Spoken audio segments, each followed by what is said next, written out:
Hello and welcome to episode 9 of Get Decked, the video series where I make budget Magic the Gathering decks for your casual games night and to use to introduce friends and family members to the game.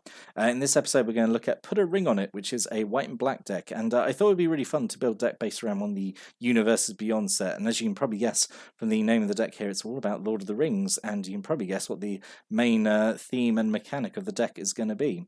So before we look at that, let's take a quick refresher on the rules of Get Decked. So we set ourselves a budget of $30 or less at time recording. Decks are 60 cards, intended for 2-player games. We don't have any format restrictions. We aim for low to mid complexity, so it's ideal for newer players picking up the deck and playing it for the first time. And just because it's casual doesn't mean the deck has to be weak or bad. So let's dive into it and look at the deck list here. So we've got 24 creatures, 3 instants, 6 sorceries, 3 enchantments, and we've got 24 land, and we've got a mana curve off to the side there. So, before we dive in and start looking at the cards, we're going to take a quick refresher on the ring and the ring tempts you mechanic.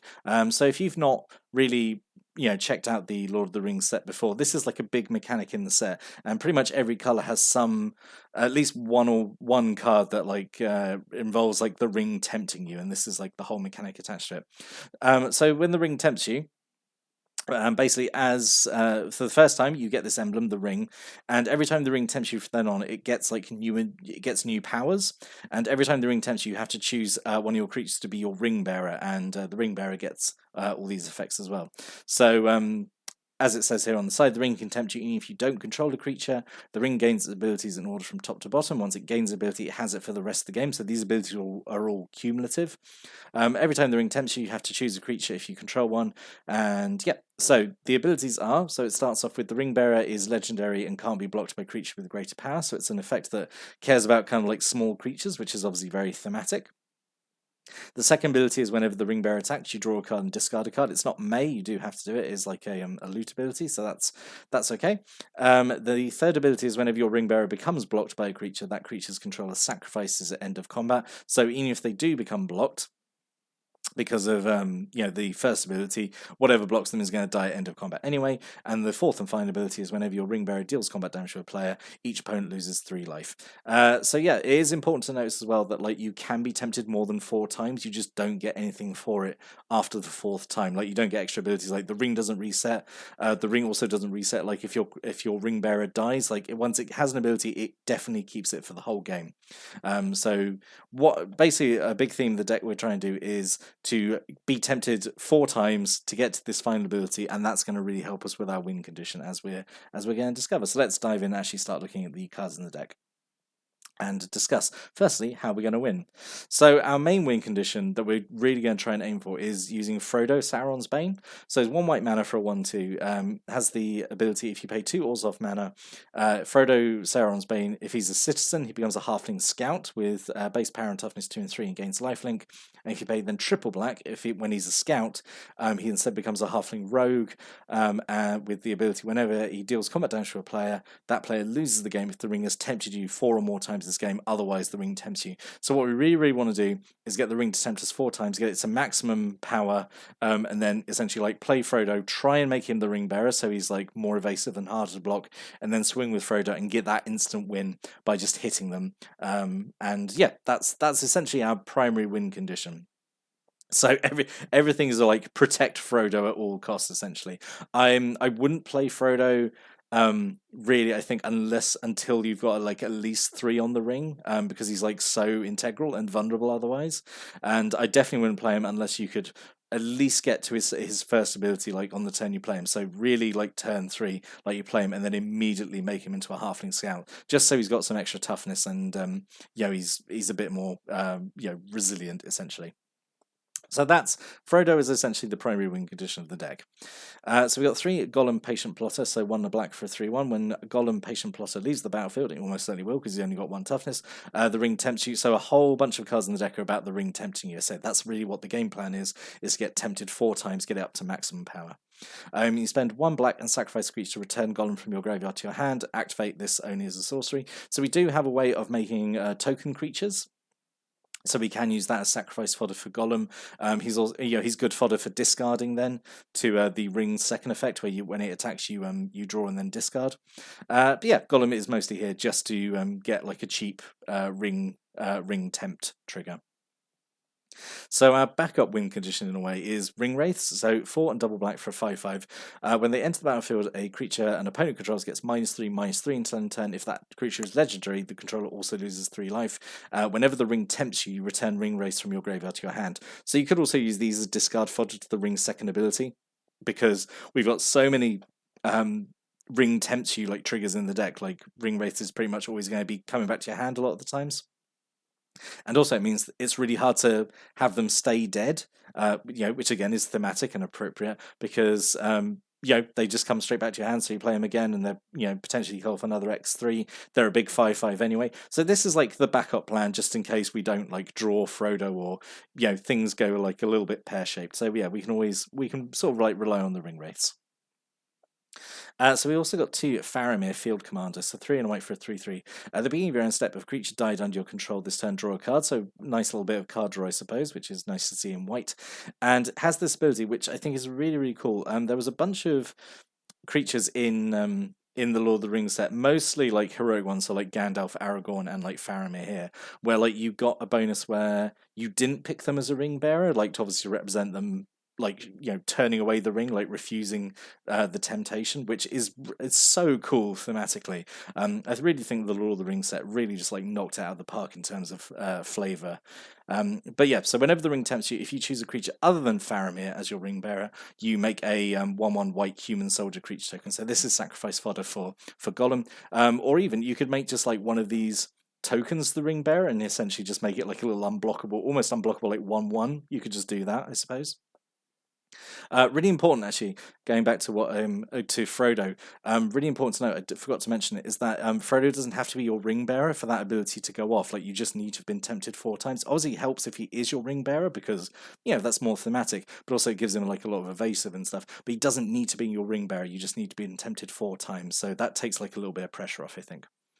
So we've got 3 Stalwarts of Osgiliath. This is kind of like another backup along with Ring Wraith, I suppose. So 4 and a white for a 4/3. Whenever they enter the battlefield, the ring tempts you. I'm going to say I don't quite understand the flavour there, having just praised the Lord of the Ring set for like really nailing the flavour. Don't understand why these random humans let the ring tempt you, but sure, it's fine.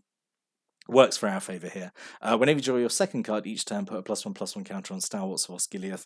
So this is the ability from like the second level of the ring. Whenever you attack, you draw and then discard. So yeah, so they got a way of just increasing their power, which is good. So they can serve as kind of like a backup win condition, just become like a big creature. So we're going to take a look at now what helps us win. So in terms of like support cards, and unsurprisingly, it's going to be a lot of things that just like the ring tempts you.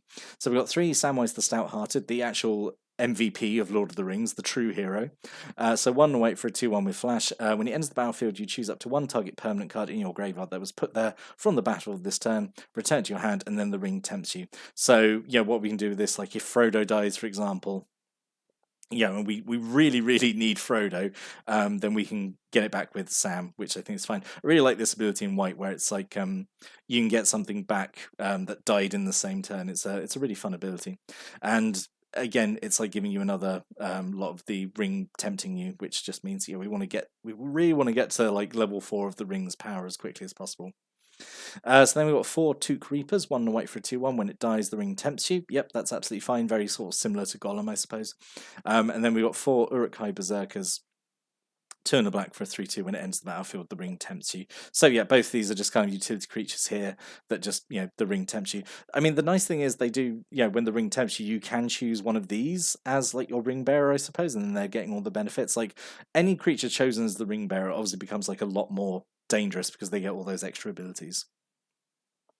So we've got 3 Sam's Desperate Rescue, so 1 black mana. You get to return a creature card from your graveyard to your hand, and the ring tempts you. So again, very similar to what Samwise himself does. If Frodo dies, and like, my God, we really need Frodo to really carry the game plan through and actually try and win, then we can use this and get him back. And then we got 3 Escape from Orthanc. So one of the few cards in the deck that doesn't actually care about the ring, but I wanted to include it because I think it's such a good little combat trick at 1 white mana. So target creature gets +1/+3, gains flying till end turn, untap it. So this is kind of good as like combat trick to get a surprise blocker out because it's like an untap. It gives flying, which like we don't actually have a lot of in the deck. Like we don't have a lot of ways of dealing with flyers if we're getting attacked by those. So we can get a surprise blocker and also give it flying.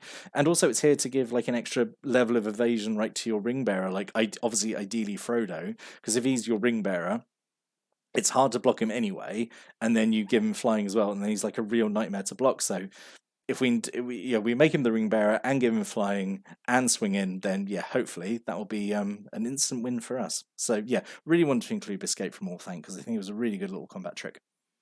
So we're going to talk about what stops the opponent winning, the ways we can disrupt their game plan. So we've got 3, Claim the Precious as a removal spell. So 1 and double black, destroy target creature and the ring tempts you. Is at sorcery speed, but like it's doing a lot of what we want it to do, getting rid of big creatures that we otherwise can't deal with, and also the ring tempts you.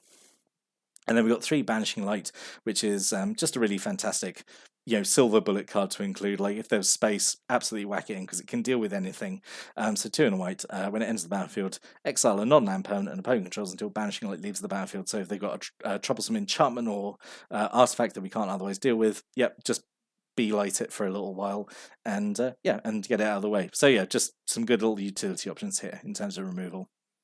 So we're going to talk about also what stops us winning. So obviously I've talked about Frodo a lot. I say he's really key to like what we want to try and do. As I said, we can grind out a win with other methods, but like we're putting a lot of hope and trust in Frodo, which again is like thematic, right?